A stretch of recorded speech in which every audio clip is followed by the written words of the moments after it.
how does the origination of a mold claim happen? I mean, a tenant feels that there's mold. Do they notify the landlord? Are you seeing right away they get an attorney? Is it, are they looking for money? I mean, what is the first step of that process? Yeah, that you typically see?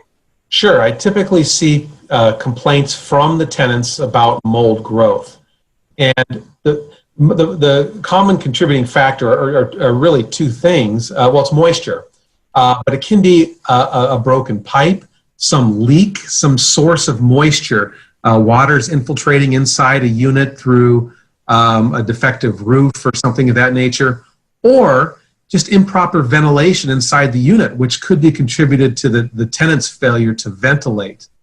And that's the most common type, where you just have a lack of ventilation, and maybe it tends to grow around surfaces where there's a lot of moisture, like I said, in bathrooms or kitchens. And sometimes if there's a lot of clutter inside a unit, and maybe a lot of you who are watching now have seen, like if you push a bed up against a wall tightly, and maybe it's located or directly underneath a window where there tends to be a little more moisture, well, you pull that bed out, there's been no ventilation between the wall and that bed, and sometimes you'll see some surface mold growing.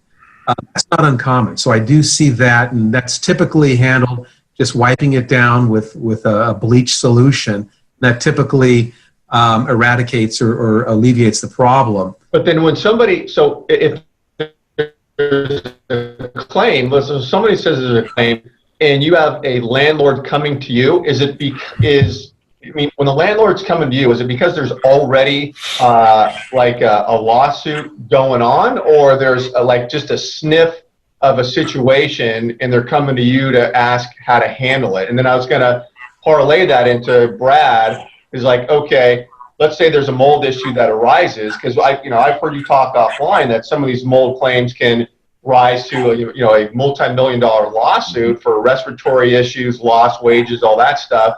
So Steve, if you're getting that, at what point are you seeing that? Is there already a lawsuit? And then Brad, the follow-up is, what does asset protection do to kind of prevent, before something happens, somebody getting attacked for a mold claim on their assets? Okay. Yeah, so to answer your question, I see both. For the most part, I see it at the preventative stage. The landlord comes to me saying the tenant's complaining about all these problems. What do I do? The first thing I recommend is that we get in there, and maybe depending on the situation, you have a mold remediation professional or a company come out there and advise, what needs to be done. So you're doing everything by the book and as recommended by a professional. That being said, I also see it when it comes into my office as a lawsuit. I see that quite frequently as well, and that's usually in those situations. I do see that there could have been a situation that was addressed earlier if they'd come to me earlier. So usually a lot of back and forth between the landlord and tenant before it rises to that level of a lawsuit. Maybe the landlord thinks they can handle the situation, and sometimes and oftentimes they do. Sometimes they don't handle it to the tenant's satisfaction, and it comes to me as a lawsuit. And the first thing I do there is I say, well, let's take a look at your insurance policy, get some coverage that will help defend that lawsuit.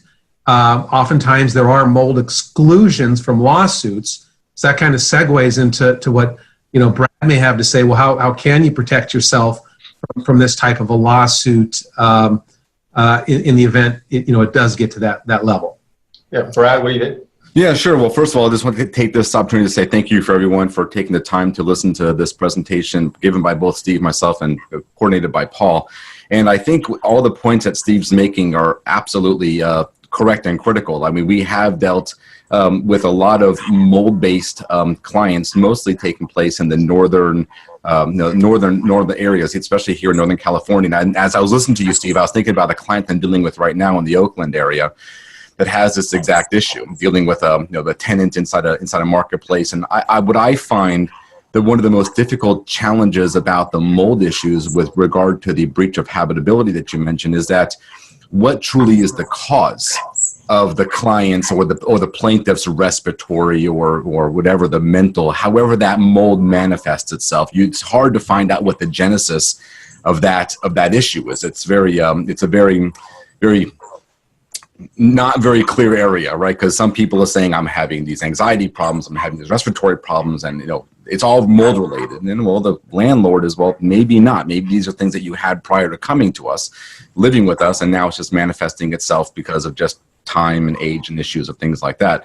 So I find that this mold issue seems to really open itself up to a lot of ambiguity, which makes it all the more difficult for our landlord clients to really kind of defend themselves. And to your point, in light of the California tenant-friendly environment, it does seem like the burden is on the landlord. And you're quite literally, as the old, you're guilty until proven innocent. It's nice to hear that California has passed some laws that do put some of that personal responsibility on the tenant, but we'll see how that kind of plays out. That's more your arena than my arena.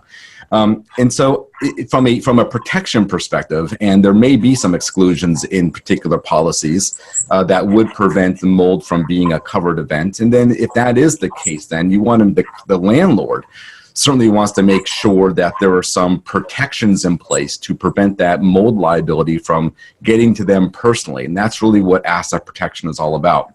And so whenever we're dealing with asset protection situations, whether it's tenant-based issues, it's property-based issues, it's business-related issues. I mean, think of an insurance policy. We all rely on those insurance policies to be our first line of defense, at least to mitigate some of the damages. And just look at a car. We all have car insurance because you have those unforeseen examples, those unforeseen events. But at the same time, just like in the mold example, there are particular exclusions, even in for all types of insurances. And if that is the case, then now you have a structure should be in place to help to limit that liability.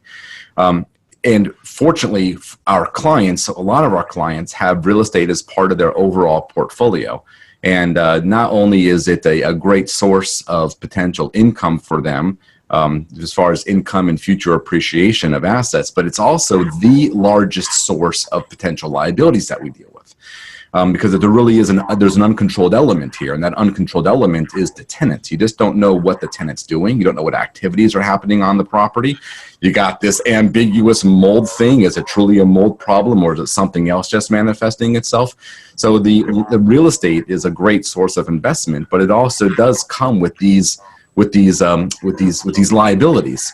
So if insurance isn't going to be there, then you better have some structure in place, not only to mitigate or limit that liability from getting onto you personally, but even if there is a personal liability for whatever reason, perhaps there's a lack of structure, then something should be in place to mitigate your personal exposure as well. So from my point of view, when we work with our clients, we're looking at asset protection in two different perspectives. One, the activity itself. In this case, it may be a rental property, right? So making sure that rental property is insulated from the client individually. And then you also have to worry about the client themselves individually, their personal residence, their stocks, bonds, cash, retirement, other business interests, things like that. So so there are multifaceted ways that we deal with that. But to your point, Steve, when it comes to dealing with real estate, there's also, I would say, multifaceted sources of exposure, right? So it's important that people like you and I work together to help our clients.